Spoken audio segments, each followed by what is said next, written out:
And now, tonight's presentation of radio's outstanding theater of thrills, Suspense. Tonight, the story of a perfect fraud that succeeded only too well. It's called Final Payment. So now, starring Harry Bartell with Peter Leeds, here is tonight's suspense play, Final Payment.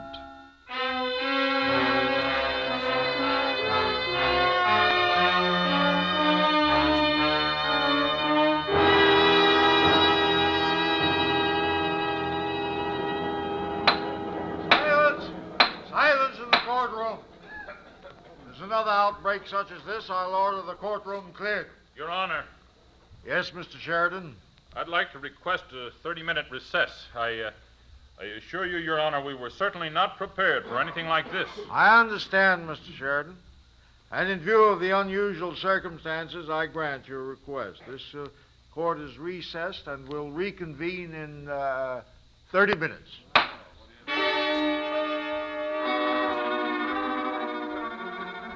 All right. What's everybody staring at me for? What's wrong? You can't possibly suspect a thing. Not a thing. But maybe... Was there something we missed? Something we didn't think about? The day it started, Chicago.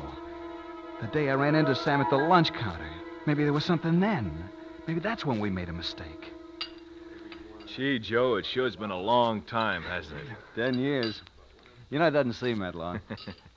Hey, what happened to you after the Italian campaign? One day you were there, the next day gone. Well, I was shipped back to the States and then out to the Philippines. Did you see any action? Oh, some.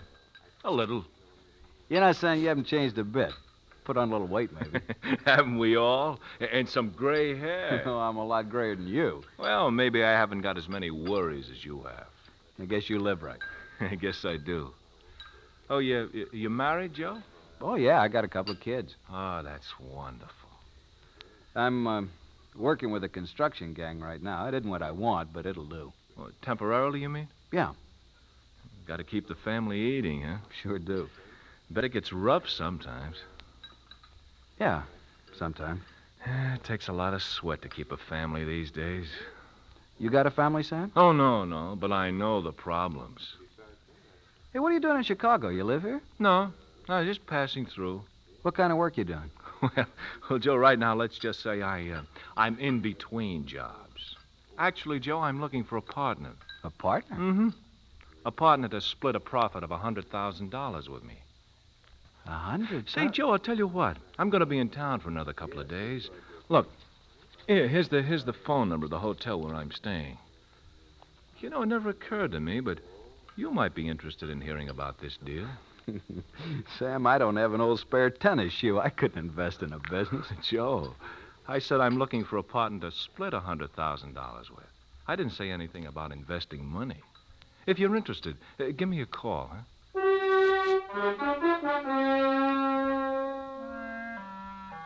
Maybe it was the night I called Sam at his hotel. I remember I called him right after work. And then I'd called Mary. Told her I'd met a friend and wouldn't be home for dinner. Then there was that bar over on Halsted where we met. Maybe somebody in there remembered.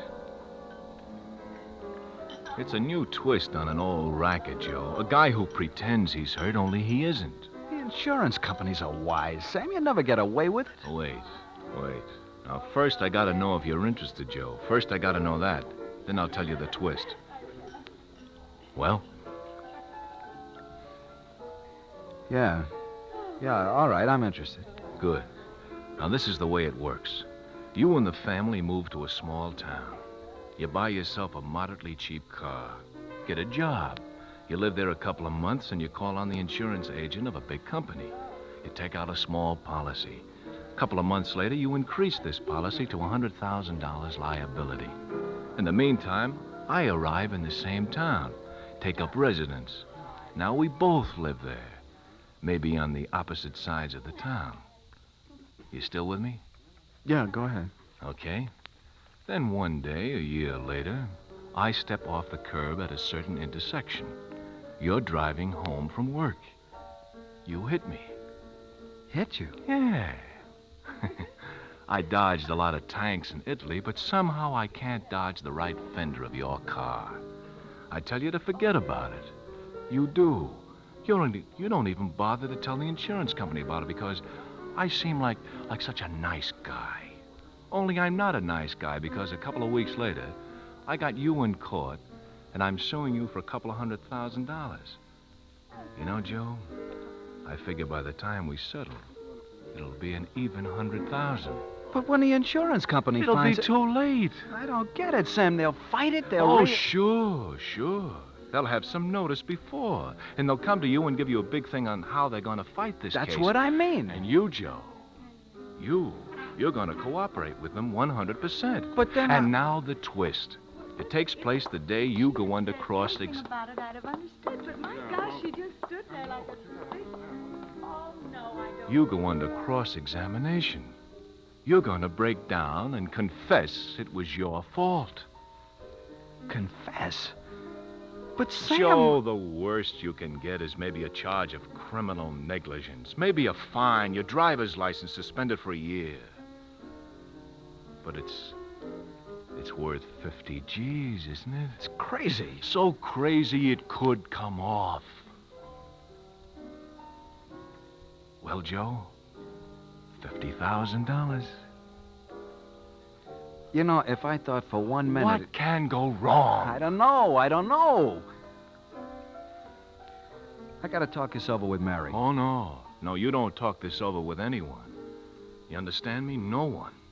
You're the only one besides myself that knows. We can't afford to take a chance, Joe.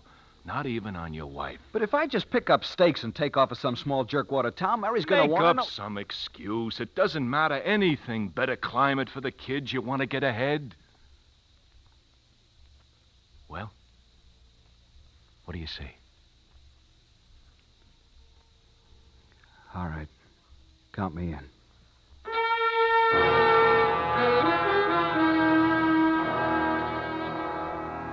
When I told Mary what I decided to do about the move and all, she raised some questions, but that was the end of it. I took the few dollars we had in the savings account and bought a cheap car. And a week later, we piled our belongings into it and headed for a small town in Indiana.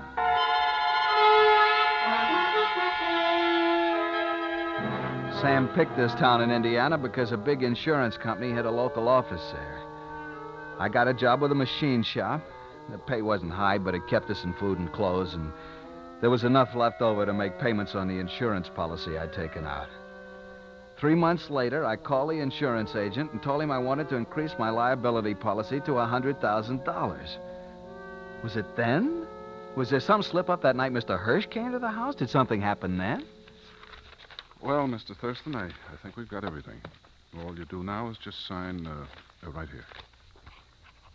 Here you are, Mr. Hirsch. Well, that does it, Joe. You're all set. Sure makes me feel a lot better. I'm sure it does. Well, I guess I'll be on my way. I want to thank you very much, Mr. Hirsch. Oh, my pleasure.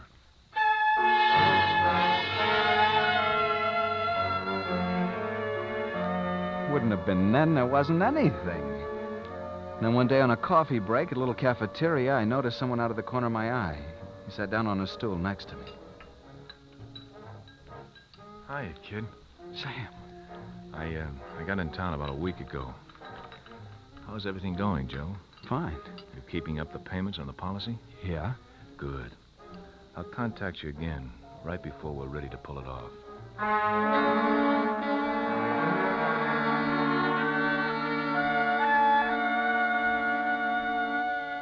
6 months passed. 6 months of waiting. I got a promotion at the machine shop. Mary seemed real happy. But every day I waited for some word from Sam. Maybe something had gone wrong. And then one night I went to a union meeting. I sat and listened to the guys discuss plans for the company's annual picnic. Then we took 5 for a smoke.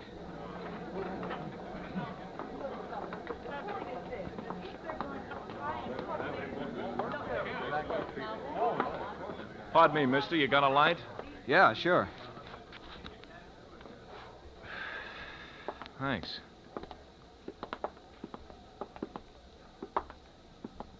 The time's ripe, Joe. Are you sure?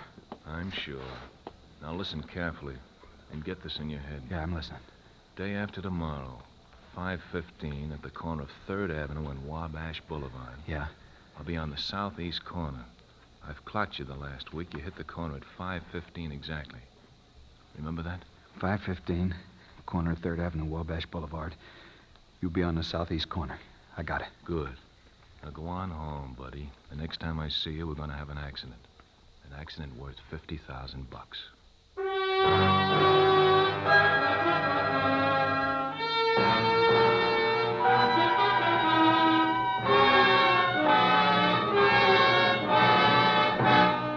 You are listening to Final Payment, tonight's presentation in radio's outstanding theater of thrills, Suspense.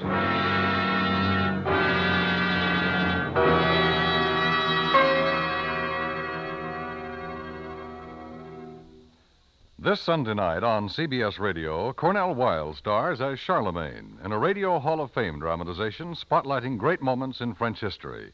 Edward Arnold is your host as the Radio Hall of Fame brings to light stirring events of bygone days with pomp and splendor and high drama.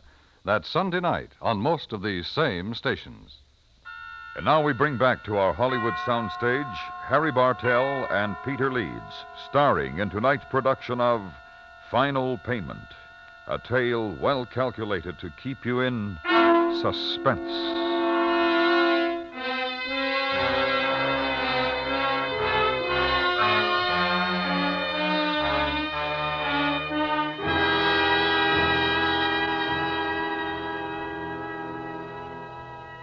Got to think.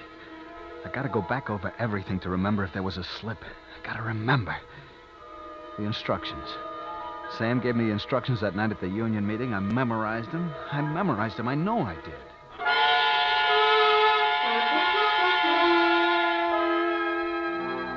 Thursday was like a nightmare.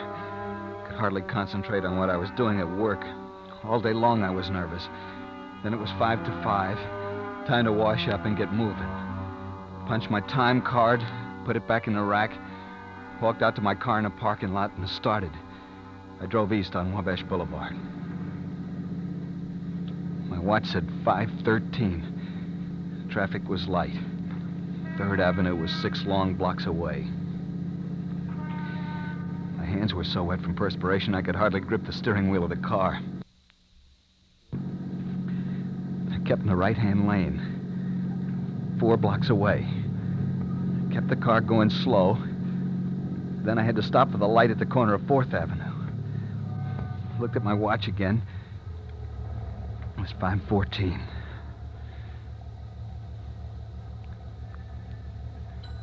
The light changed. I moved ahead. I was just supposed to keep driving. And then I saw him, standing alone on the curb at the corner of 3rd. He stepped off.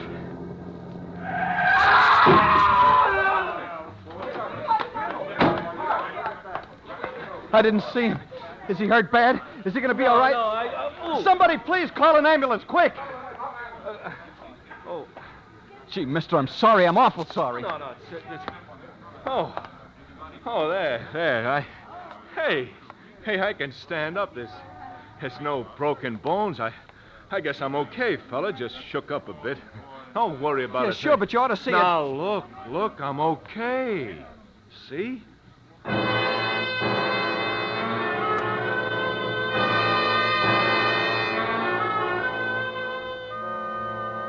The cop came. He took our names. No one had actually seen the accident, so there were no witnesses. We both told the cop that we didn't know who was wrong. Then the ambulance arrived, and they took Sam down to the emergency hospital for a general checkup. He said he had a headache. He made it look good and sound good. My car hadn't even touched his head. When I got home, I told Mary about the accident. Accident? Where, Joe? Down the corner of 3rd Avenue, Wabash Boulevard. What happened? Some guy stepped off the curb and didn't bother to look where he was going. Stepped right in front of the car. Oh, Joe. Now, don't worry, honey. I guess I'm lucky. Guy wasn't even hurt. Shook up a bit, that's about all. But, Joe, you never can tell. Did you get his name and address? Look, honey. I said never mind about it. It's all taken care of. The police were there. There isn't a thing to worry about. But I do worry about it, Joe. Did you get in touch with the insurance company? Insurance company? What for? I didn't even scratch the paint on the car. Oh, that isn't what I meant. I mean about if he should suddenly find something wrong and then he'd sue you or Oh, something. don't be silly, honey. I told you he was a real nice guy. He told me to forget it. Well, you never can tell about these things. Hey, what are you doing? I'm going to call the man from the insurance company. I said to forget it. Do you hear me? Joe, I don't understand. I'm sorry, honey. It's just... Look, the guy was a nice guy. He knows it was his fault. He's not going to cause me any trouble. Let's have dinner, huh? I'm hungry. All right, Joe. We'll forget it if you say so.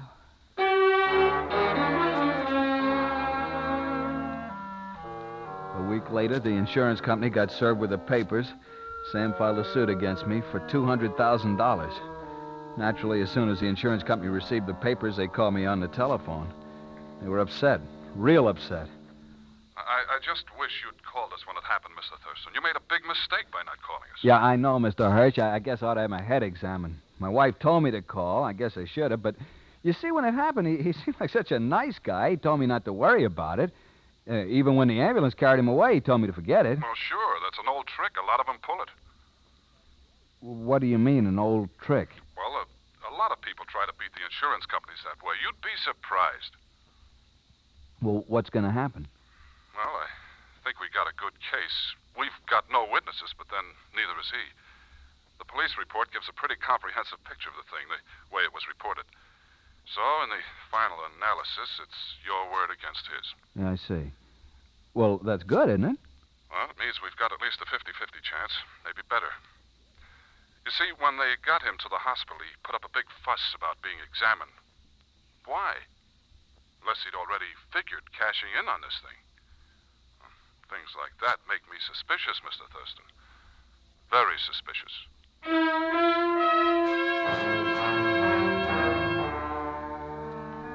The lawyers got together and agreed on an early date for the trial. The attorney for the insurance company, a Mr. Sheridan, met with me a number of times and made me go over and over the details of the accident. And then the day of the case arrived. According to Sam, I was supposed to break down and confess it was my fault while I was being cross-examined. And Sam didn't show up in court.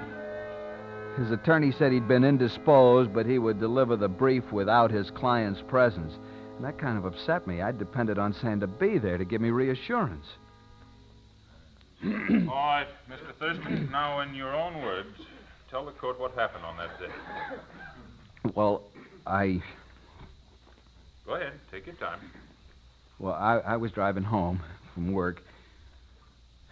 I was going maybe 30 miles an hour, or maybe a couple of miles one way or the other. You were driving home. Yes, sir. And I was in the right-hand lane. And this fella, Mr. Monroe, he stepped off the curb and right into the path of my car. He stepped into the path of your car. Yes, sir, that's right. I guess he wasn't looking. Is that all? Yes, sir. That's all. Your witness? Any cross-examination, Mr. Green? Yes, sir. Proceed. Now, Mr. Thurston, I have a few questions I'd like to ask you. Yes, sir.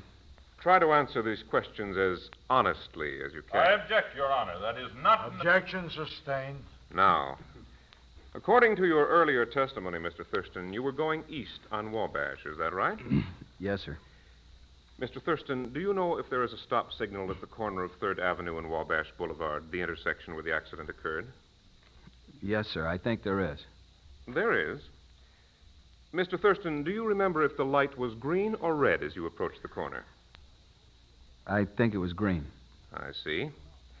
Now, according to your testimony, you said you saw Mr. Monroe step off No, sir, excuse me. I didn't see him. I mean, I kind of saw him, and yet... Mr. Thurston, you either saw him or you didn't.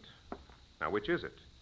Or perhaps you can explain to the court how you can kind of see a person step off. Well, what I meant to say... Either you saw him or you didn't. Which is it, Mr. Thurston? Well, May I remind you that you are under solemn oath to tell the truth. Is it possible you didn't see him and the light had turned red, Mr. Thurston? Is that the way it was, yes or no? No. No, I didn't see him. What did you say, Mr. Thurston? I didn't see him. I said I didn't see him. Why didn't you see him, Mr. Thurston? Where were your eyes when they should have been watching the street in front of you while you were driving? Where were your eyes, Mr. Thurston? Well, I don't know. Yes, you do. You know very well where they were. Now tell us. On the light? On the traffic in front of you? They couldn't have been on the light. You told us yourself you didn't know whether the light was green or red. You said you didn't see the plaintiff. Well, then where were your eyes? Well, somewhere else, I guess. Where, Mr. Thurston? You tell us where. I buy a paper every night. It was on the seat next to me. Maybe for just a second I took my eyes off the road and looked down at the paper. You took your eyes off the road to look down at the newspaper on the seat beside you. And it was during that time that the light changed to red. The plaintiff stepped off the curb and you hit him. Am I right, Mr. Thurston? Isn't that the way it was? Yes, that's what happened. I didn't see him. I didn't mean it. I can't hear you, Mr. Thurston. Speak up. I didn't see him. I didn't mean it. That's what happened. It was my fault, but I couldn't help it. I swear I couldn't.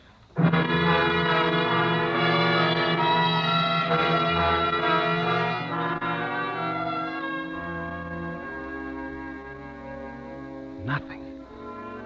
There wasn't a slip in the whole setup. It was perfect. I know it was. Now the recess is over. Everybody's against me. I can feel it. Even Mary. But she'll understand. I know she'll understand. Your Honor, I'm sure you realize that under the circumstances, what has just happened, the defense would like to request a stay on the verdict at this time. We would like to probe a little more thoroughly into what to us appears to be a definite reversal of opinion on the part of the defendant. Something... Your Honor, if I may interrupt. Mr. Green? Your Honor, his request may not be necessary in view of some news I've just received. Well, this is highly irregular. My client's absence in this courtroom has been most conspicuous. I can now tell you the reason. This morning, he was rushed to the Veterans Hospital. I've received some news from the hospital. He suffered a severe brain concussion when he fell. His head struck the pavement. Your Honor, my client died an hour ago. No. No, Sam didn't die. It's a trick. You're lying. He couldn't have died. I didn't hit him that hard. You're lying to try to trick me. Now, that isn't the way you had it planned. He wasn't hurt. He said he wasn't. This isn't the way it was going to be.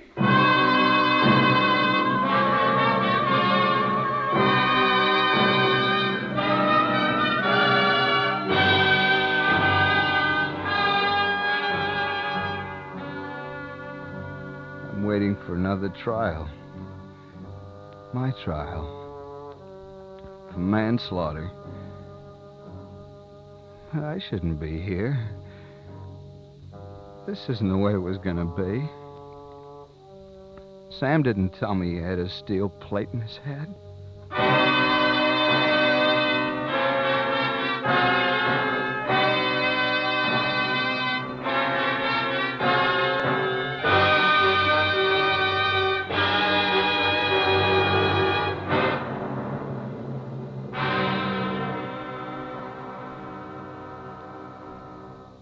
Suspense, in which Harry Bartell and Peter Leeds starred in Dick Petticini and Phil Cole's Final Payment.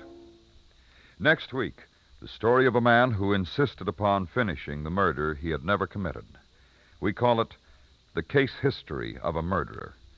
That's next week on Suspense.